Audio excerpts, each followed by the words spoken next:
Good afternoon, everyone, and probably good morning for those joining from the US. I saw someone from Texas has joined. Thank you so much. So, welcome to today's webinar, which is about the mistakes businesses make with their CX strategies. I'm Sharad, founder and CEO of Centisum, and your host for today's session. It's my first time hosting a webinar, so apologies in advance. But most of the talking will be done by our amazing panel of CX experts, Andy and Shane, who have decades of experience in customer experience and automations. Before we start, let's ask Andy and Shane for a quick intro. Andy, do you want to go first? Yeah, of course. So being someone who leads data and analytics, I'm pretty terrible at being succinct, but I'm gonna do my best. So I'm a conversation scientist, and so I've spent the last 15 years in various contact centers, Capita, working for Deloitte, looking at the nuances of the agent and customer conversations that correlate with customer satisfaction, complaints, NPS, this kind of stuff. So the really short answer is I tell my boy, he's like, Daddy, what do you do for a day job? I look for patterns in words. That's very important, Daddy. I think it's brilliant. So if any time I go into too much detail, it's a shame there's not a timeout emoji. Don't Sharon, worry. you can just tell me off if Yes, I go exactly. into too much detail. That's my only role, I guess, today. Shane, let's hear from you. Yeah, so I can give Andy a run for his money when it comes to being long-winded. Short bio on me is I'm a software engineer, a nerd, a geek, or at least that's how I was born. There was a company that I really wanted to work for, and I took a support job. And it was probably one of the hardest jobs. It was absolutely the hardest job I ever had in my life. And I went to the dark side, management, and I've never forgotten that along the way of taking care of support people and bolstering the systems and processes. It was a really profound moment for me, and that's been kind of my mission for the past 20 plus years. So I'm super excited to be here. Thank you. Perfect. Thanks, Shane. Thanks, Andy. So let's dig in. So the first big mistake we want to talk about is following the hype. And I don't think there could have been a better time to talk about following the hype. With all the noise about AI, especially generative AI, chat GPT, OpenAI, automations, deflections, and you can kind of name it, so many kind of things we are hearing these days.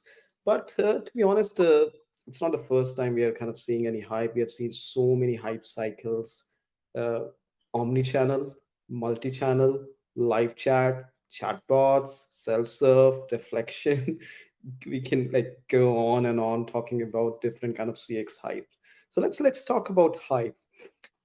Andy, you have helped so many big organizations with their CX automations.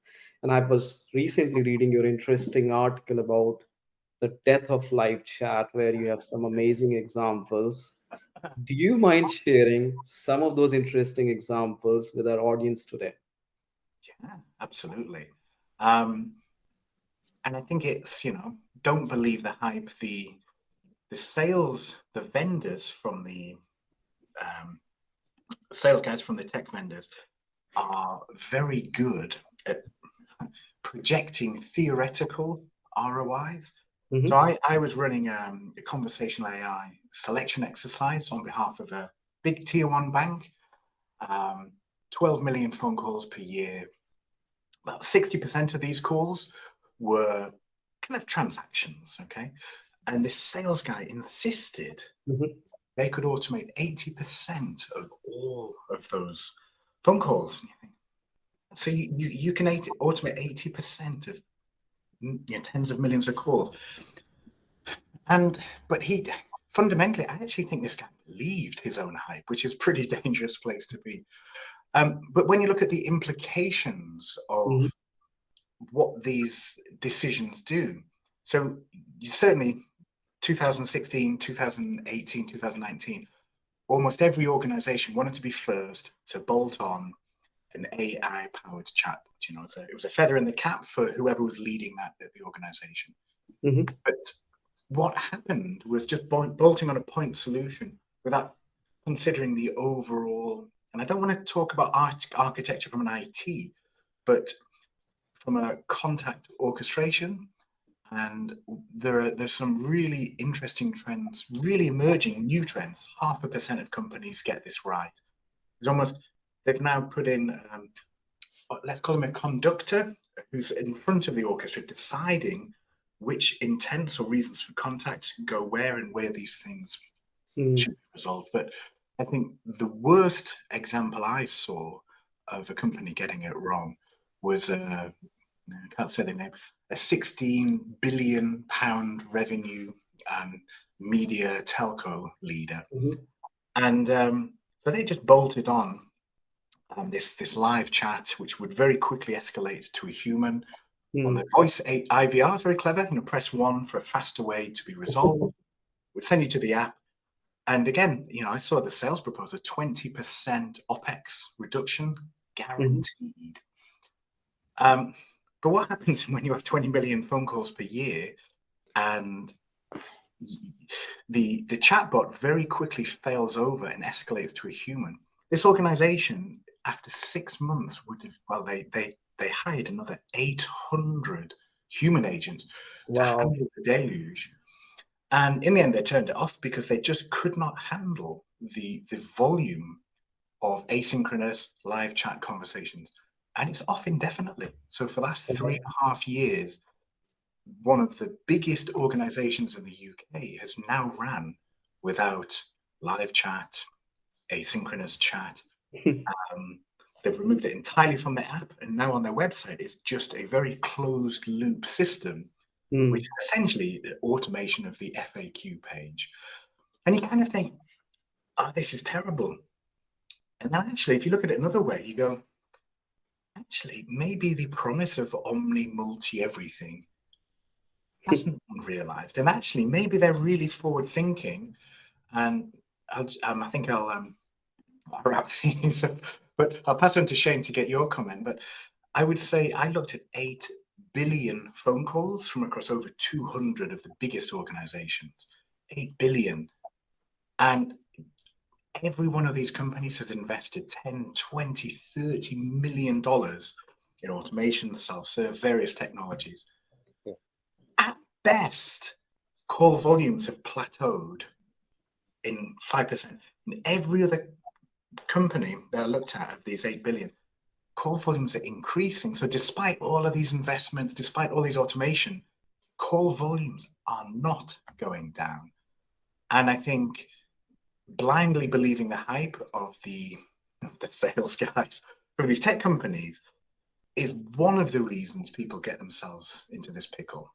There are many, Yeah. many other reasons, but Shane, what's your I guess thinking? I have two thoughts, or yeah, two thoughts. One of which is a question. Firstly, the customer interaction when it has to jump, right? And our customer experience, that's a dissatisfaction moment. Like we've all been on with telephone companies and you go to the next level, oh, well, tell me what your problem is after I just explained it, right? So what's super interesting about your account to me is one, we put this in to deflect cases, I guess. I might be jumping shark a little bit, but and then we caused a dissatisfaction moment in having to go to a human, right? In a worst case scenario.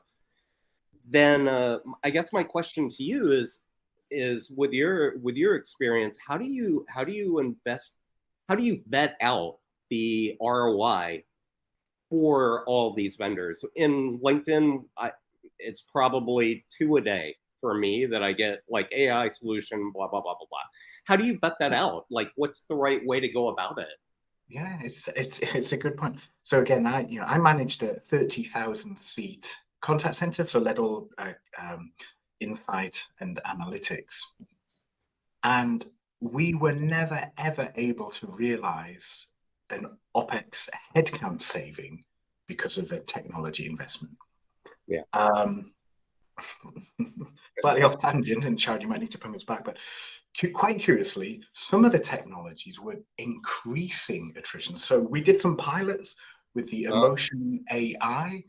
Can you detect monotonacity in your agents? Because some tech vendor deemed it was a good idea for people not to speak in a monotonous. Now, we have a contact center in Eastern Europe.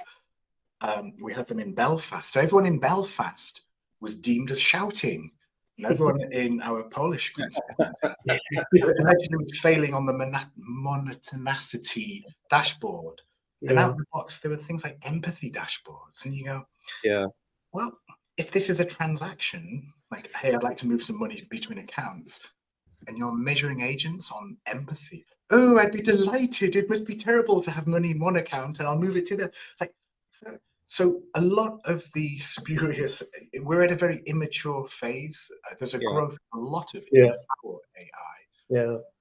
And because people like playing around with this stuff, it very quickly finds its way into contact centers without really having thought through the implications. Yeah. But that's like often a tangent, so I'm going to get back in my little. Yeah, definitely. Definitely. Thanks, Andy and Shane, to our lovely audience. Please feel free to ask your questions. And if you have any interesting example to share where you have seen such disasters of hype, please feel free.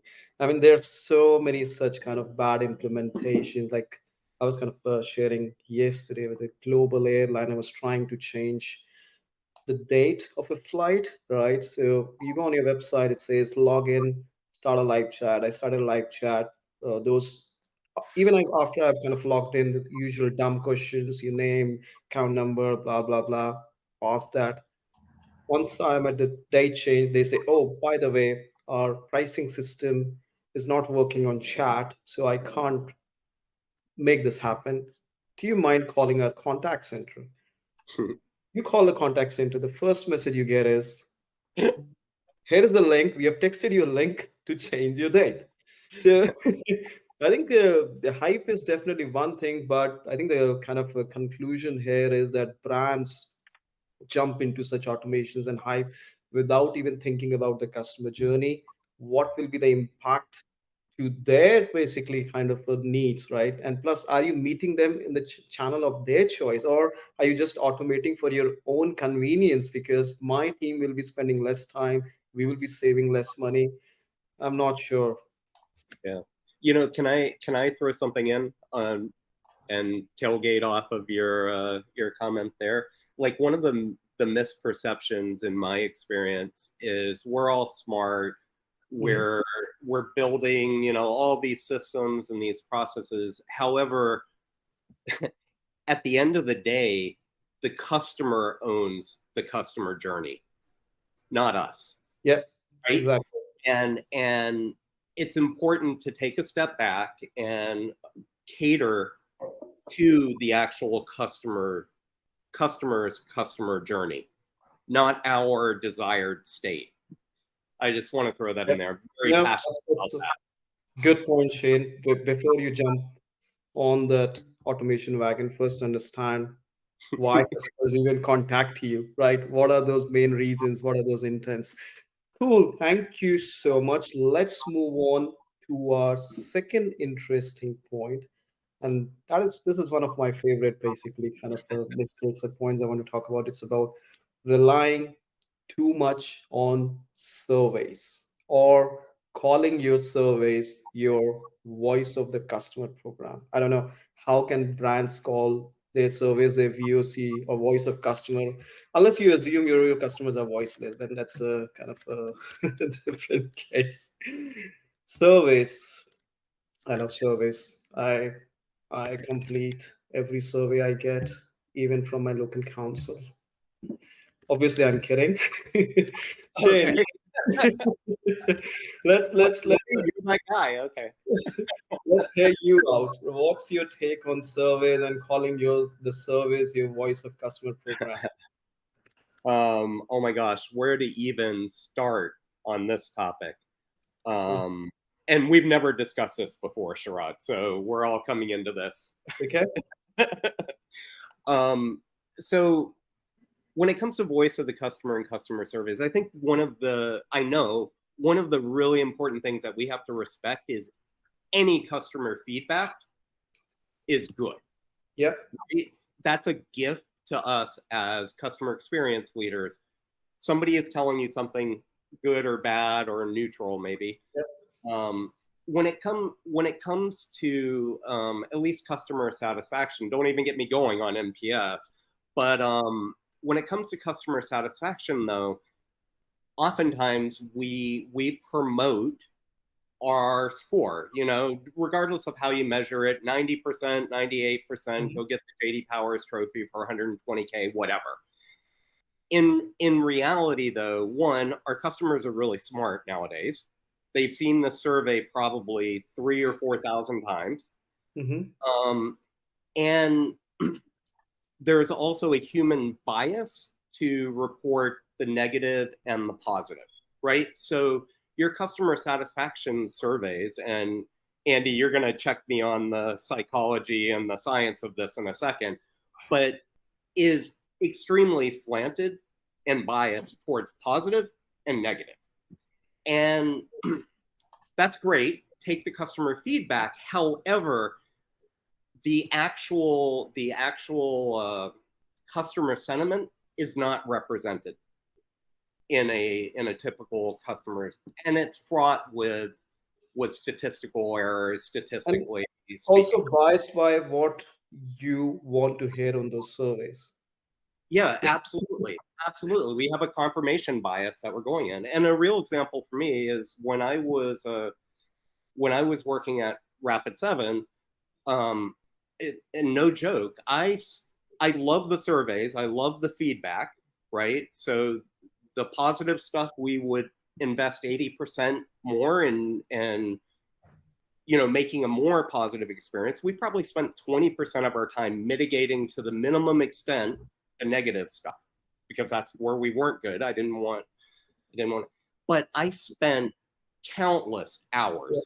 I think when we were first talking, I could have 2.5 years of my life back, because I had to go home and I had to mine the sentiment by actually looking at support cases. And you know what? Sometimes it matched surveys, but very often it didn't as well. Yep. And like I said, like over 20 years, I probably spent, at least 2,000 hours mining cases manually with here are the cases, here's a spreadsheet, and I'm trying to basically be a robot and categorize the different feedback so that we could emphasize. Definitely. At the time, but that's my, and like, don't NPS is a whole nother, we have a term here in the US, Oprah Winfrey, right? A whole nother Oprah episode. Absolutely. So, and by the time we get anything meaningful out of surveys, it's too late. Andy, exactly. Exactly. So I'm sure Andy has some interesting examples here where Andy would have helped organizations, I don't know, spend days, weeks, months getting something valuable out of those surveys. It's fascinating, and some of the brightest people in an organization are tasked with doing analysis on the surveys. Now, of course, you can look at the trends and the numbers and stuff, but the real value sits within the customer verbatim. I'm talking about here the survey itself, whatever they fill in. So I did some work with one organization where they would have 50,000 surveys just in the UK per month. And I was chatting with the head of the insight team and just saying, hey, there's loads of really rich content in here. What happens? Well, we can't read all of them. We might read maybe 100 or something. Yeah. So but if you put these through an off-the-shelf sentiment tool, marketeers, particularly social media insight leads, they love these sentiment tools. But what they might not realize is these two AI sentiment tools are really trained on IMBD and Netflix movie reviews, because you need the input data. So if someone says brilliant film, amazing, great, or Yeah. terrible, awesome, whatever, Yeah. and so if you look at how valuable these tools are, generally, if you take customer comments from any online forum, 20% will be positive, 10% will be negative, and the rest are neutral. It's like, well, not really telling you anything. So I No. thought, well, I want to see, is looking at is sentiment sufficient to Yeah. make decisions? No, you want to jump in, Shane. you can Yeah. have Yeah. a jump. I mean, and most of these tool, what they give you is some fancy word cloud. Well, I need to be careful because I did a really big piece for a global retailer. Let's keep it at that. And it was pan-European, so they had JavaScript coders and Python coders and some of the best brains, and they translated all of these European comics, and they had 13 million in this giant pot. And so they had spent 2 weeks, they translated everything, they crunched all the numbers. But of course, a Python coder doesn't necessarily understand the nuances of human conversation or how to take some insights and drive strategic change with it. So they did a word cloud. In the middle of this word cloud, after 2 weeks worth of effort, was the single word table. Yeah, lovely. And then the next word was customer. And I think I know we had a little very brief conversation yesterday. I see the best insight leaders, they don't put their insights in a deck and go, well, here's this week's report, or here's this month's insights from whatever. They go, well, what is changes needed? How much will this cost? What is the benefit this will bring? And they actually write an internal business proposal for changing this process, investing in this, reallocating staff from this to this. And I think any CX insights team that doesn't deliver internal business proposals along with their deck, nothing happens, because no one else is taking this deck and going, oh, I better spend 2 weeks gleaning the insight and doing something. So I think there's definitely room, and I don't like the term actionable insight because it's just a bit esoteric, really. But it's I think that there's definitely more can be done, even if you do a VOC program, because most people do. But what do you do with the insights? And there's some great tools which can analyze the verbatims. Definitely not word clouds. We have a strict policy at Simply. No word cloud, never a word cloud. That's a good executive decision on your part, Sharad. Yeah. So some good examples here. I think what I have heard from everyone here is, don't rely too much on surveys. There are some kind of inherent disadvantages. Please don't ignore your customer support conversations as part of your VOC program. Any VOC cannot be VOC without support conversations. I would rather love calling it voice of customer experience manager, not voice of customers. Yeah, I agree. I agree with that entirely. I want to throw one thing in there too, because I have seen this happen where and audience too, like, tell me if you're in this situation or you've seen this situation. We invest we're going to do a voice of the customer program. We build PowerPoint slides, we do presentations. Heck, we may even have like executive sponsors, right? And we spend a tremendous amount of time, and then we harvest the support surveys, which may or may not be the right thing to do, and the NPS surveys. And then we build this amazing quarterly slides that say, okay, we need to do X, Y, and Z, right? And executives are like, yeah, or support people are like, yep. And that's where it ends. right? So we had all this feedback, and now guess what? We're doing it again for another quarter. Yeah. What a waste of time. What a waste of time that is. And Andy, I think you touched on it a little bit. It's so important not to use actionable insights, but to actually take action on your insights. This is very common, at least in my experience at multiple companies, where we do something, we get the information. Okay, that's great. Next slide. Yeah, no, fair point. Perfect. Thank you both. Oh, Kirsty is saying something. Just to turn it around, what's the best investment you have seen in CX? Maybe a process change, insight bringing in a tool, AI or not. Who wants to go?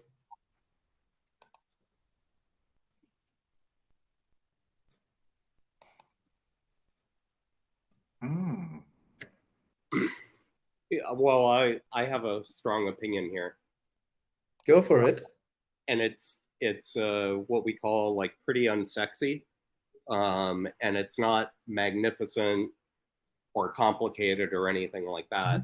But the number one investment that we have or can make when it comes to customer experience is 3,000,000%, because I've researched this. It's 3,000,000% in employee experience.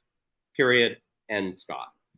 And as leaders, when we invest in our employees and they feel cared for and they can overcome any bad system, any bad process. It, like I said, it's not rocket science, but tripling down into the employee experience is exactly the right thing to do first. Agree. Yeah. Andy, what's your take? Well, it's not an AI tool for sure, but there's an interesting tangibility bias. Decision makers like buying tangible technology solutions because people are bloody hard, right? Training people, you got 1,000 people in a contact center. It's really hard work. But we haven't had this conversation before. I would absolutely support what Shane said. I think it's not about training. It's having the right environment that fosters a sense of ownership, empowerment. I can do the right thing without worrying about my line manager beating me up. Yeah. And the exact opposite is what we see today in a contact center. So generally, I think in the UK, we call average handling time AHT. And 10 years, the only thing a line manager was obviously on the phone, and then they're promoted. The only thing they could do is beat up the agent with AHT, you're taking too long, because they didn't have any other metrics. Now we have emotion. We have emotion. We have emotion analytics. So we have empathy dashboards. But you're just not sufficiently empathetic, right. And you go, oh, God. Yeah. So what's really horrific is rather than empowering people and saying, "Hey, it doesn't matter how long you need. If it takes 20 minutes, just nail it. Get this thing done." That is the best investment. So empowering people and giving them a permission. You can't break an FCA guideline, but you can absolutely push the boundaries of an average handling time, because that's a guideline. There's rules and guidelines, and I think empowering employees, it's funny because, as a technologist using artificial intelligence, you'd think I'd say tech tool. It's not. And people are fluffy and they're bloody hard work, but that's absolutely the best investment. Okay. Agree, Andy and Shane. Like any tech or AI cannot solve these basic fundamental mistakes. Any tool is to help you scale once you have kind of nailed the basics, right? And what you're talking about, employee experience, culture, absolutely. Unless your employees or contact center people are incentivized and motivated to help the customers, how are they going to help it, right? If you're having these wrong metrics, they are always going to go in wrong directions. But yeah, thank you so much. Let's move on to the third and the last mistake we want to talk about. May I just add something, right? Sure. So we had that brilliant question from Kirsty, and I think it's probably worth reiterating that if we spend another half hour just Shane and I vibing off each other, it might be interesting for us too, but the audience might get a bit disengaged. So those the more questions we have like that, I think the better the experience exactly. is for everyone involved.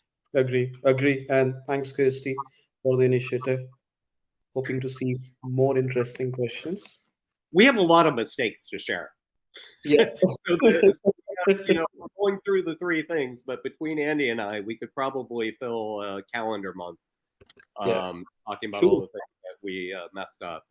So yeah, let's move on to the final bit, and then we can have maybe the last few minutes again dedicated just for questions. And the last mistake is an interesting one and probably the most common one, and it exists in almost every organization. It's about the dangers of siloed working in the age of automation, right?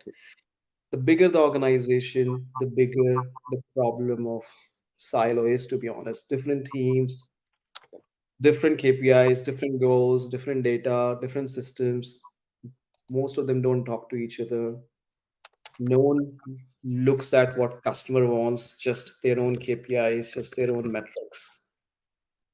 Let's start with maybe Andy. You again, with all these kind of massive organizations, automation programs going on, can you really deliver a successful program without bringing different teams together?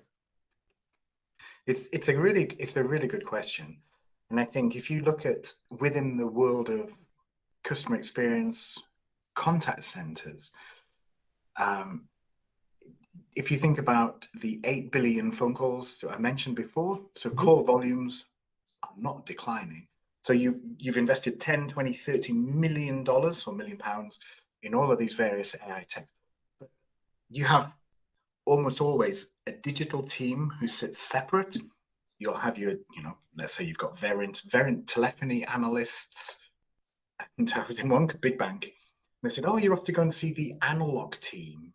So, the digital team don't talk to the telephony team. You have marketing over here. You have, who don't have access to the systems. You might have, your app developers who don't really connect in, maybe a bit with the digital team, and then you have your contact center operation. But if you think about, if when I talk to contact center leaders and say, look, in 10 years' time, when people phone, will they speak to a robot or a human? Invariably, the response is most going to speak to a robot. But the roadmap or the milestones to get there really murky. And the real challenge is if you look at someone who's bolted on a chatbot in a bank. I looked at 1,000 detractor transcripts. 35%, 35.5% of all customers could never, UK, never ever have that intent or that request resolved in live chat. ATM dispute, direct debit indemnity, fraud, all of these things you have to phone. Yep. So again, back to this point of this conductor of the orchestra or contact orchestration, there are very, very few companies today getting this right. And the only way to get it right is to say, right, this particular bank had 120 intents, which is crazy. It's absolutely not enough. You probably have about 2,000 inbound customer requests. And so we almost forced them. We had to get all of the different stakeholders together and say, all right, at the very specific intent level resolution, what do we want to do with this? What do we want to do with this? And where are we going to resolve it? So some of the biggest companies, AT&T, UPS, Bank of America, are investing tens of millions, not just in technology, but in actually getting the people together across, from these different silos. Cross-functional collaboration sounds hard work, and it is, because the day job doesn't go away. But that's the only way. People talk about, seamless journeys. Well, you can't have a seamless journey when you call, when the intents aren't even aligned. So you're calling this thing, exactly. It's it's the hardest thing. And again, back to the, almost linked to the employee experience thing being the biggest driver of customer experience. This isn't necessarily a technology. It's not an artificial intelligence problem. Yep. It's more of a human intelligence problem. And actually going, if we don't do this, we're going to waste another 20 million on failed technology. Yep, definitely. And our call volumes aren't going to go down. And the only way you can implement voice AI properly is to get all of these disparate teams together. Agree. Shane, we have spoken about this earlier. I know you have some interesting points about collaboration between support, success, finance. What's your take? So in my experience, which is primarily anchored in B2B SaaS, there are two areas, I guess, and I'll save the second one for last because people will probably hang up on the webinar when I bring up the topic. But there are two areas that support and service. As a leader, it is imperative for you to work towards strategically, and is worth 3 hours, 4 hours a week. The first one is your customer success team. Shout out to the customer success people. I've been behind closed doors. I know what is said, and there needs to be a mutual level of respect, I guess, for the customer success team. And then frankly, when you build the super tight relationships with customer success, magic happens, right? So what's in it for me? I have a customer that's angry. I have something else. I can call a CSM because I have that relationship built, and they'll provide the air cover I need. You can have, the human intelligence or emotional intelligent conversations that you need. And so often we just pay lip service to it. See this all the time. Yeah. So customer success and customer support and service, if you aren't best friends forever, you're doing it wrong. Yeah, and even product teams, Shane, right? I get surprised when product team and support teams are not talking often, not talking enough. Like, how can you improve the product if you don't speak to your support team? Yep, absolutely. And on my list of two, I don't have the product team there, but product and engineering, I mean, to me, it's kind of table stakes. You need to also invest in that. You're very closely linked. The second one, and this is where everybody's going to hang up on me. If I want to post on LinkedIn and get 0 impressions, this is the area that I talk about, and we're allergic to it in customer support and service, is finance. So if anybody's heard that saying, don't bring a knife to a gunfight, it's so important that we understand where we are from a financial perspective. Why? Because they're paying our paychecks, right? We don't have to agree with it personally or anything like that, but it's important to understand how we're being measured and we're being perceived. And that's the other relationship, getting into and understanding, and it's foreign to us, right? The perception is, well, of course, customer loyalty is good and that does all the things. Yeah, but how do the people paying your paychecks actually measure you, right? And when you start to build that relationship, there will come a time where you've built the trust with the financial team or your CFO, where you can say, hey, I haven't had time to do, the accounting, bean counting thing. I just need a resource for this. I'll get back to you on that, and they'll be okay. Okay, you got it.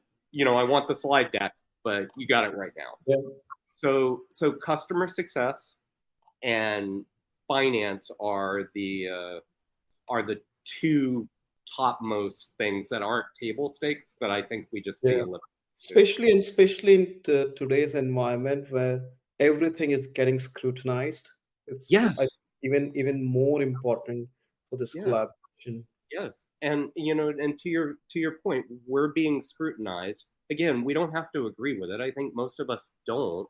We're cost of of goods sales, right? We're cogs, right? On a budget sheet.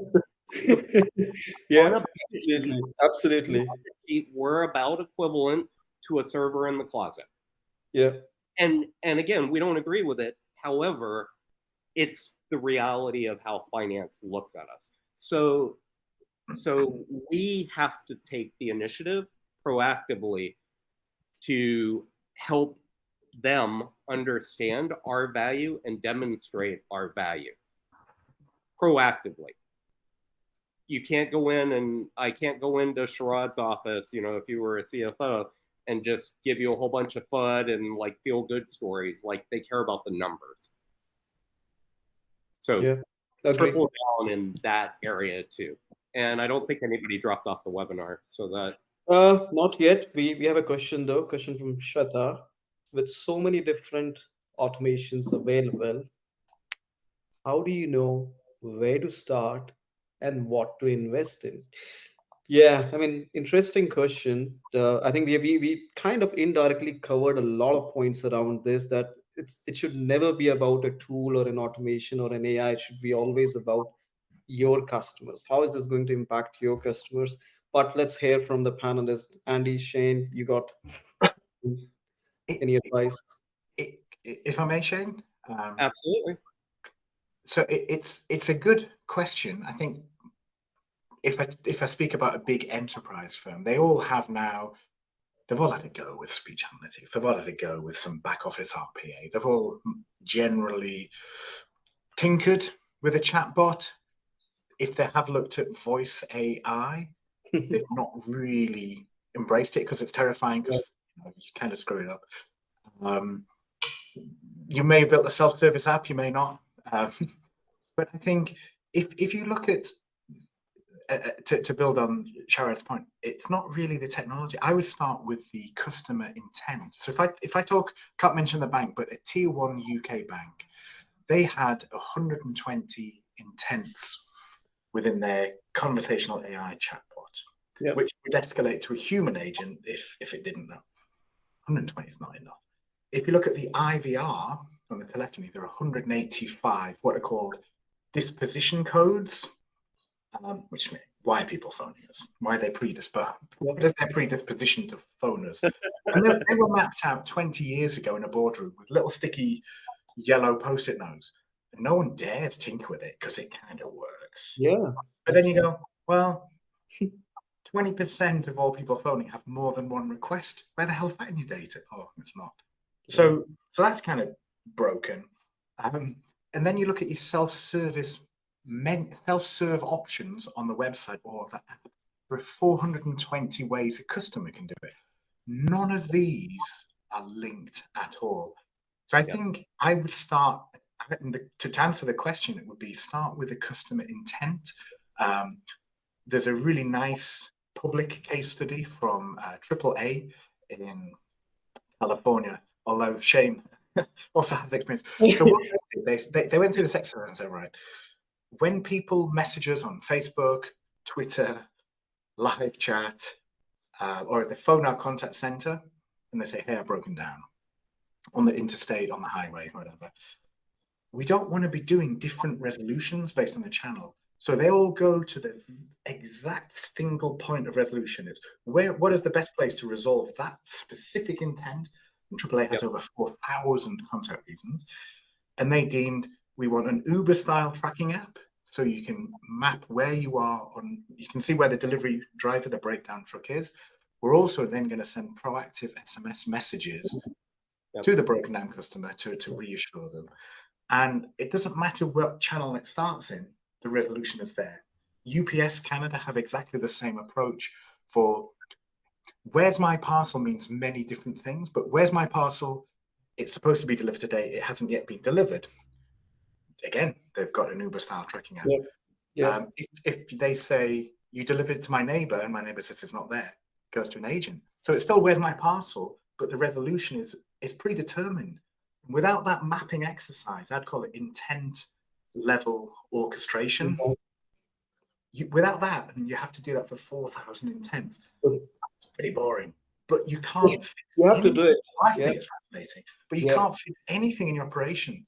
And that comes back to that cross-functional team. Someone has to have a mandate, all these people together.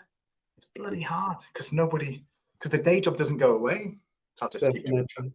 So yeah, Shweta, too, I feel the kind of the answer is before you start any automations, first understand why customers are contacting you in the first Sure. place, Yes. understand their intent. And I don't think there is a better way to understand your customers than using Centisum. Sorry for some shameless marketing here.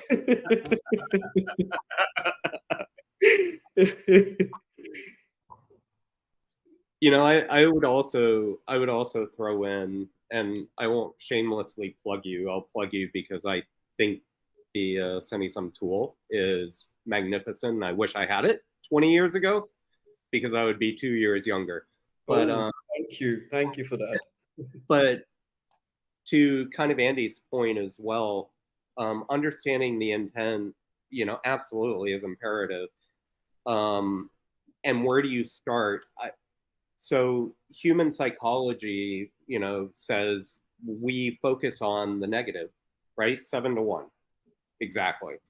And those are our memorable moments and whatnot. However, being a big Marcus Buckingham zealot,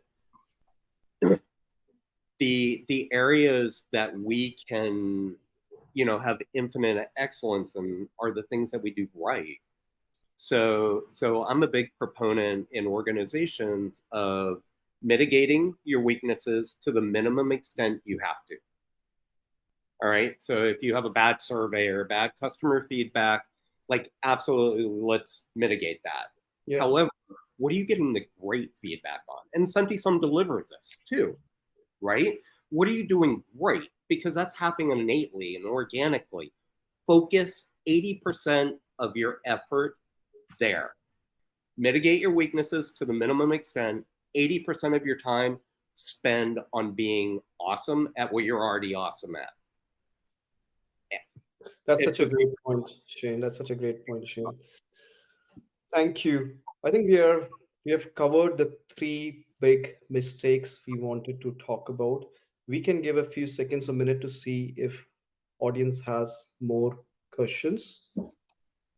Otherwise, we will get back a few minutes in our calendar, which is not bad.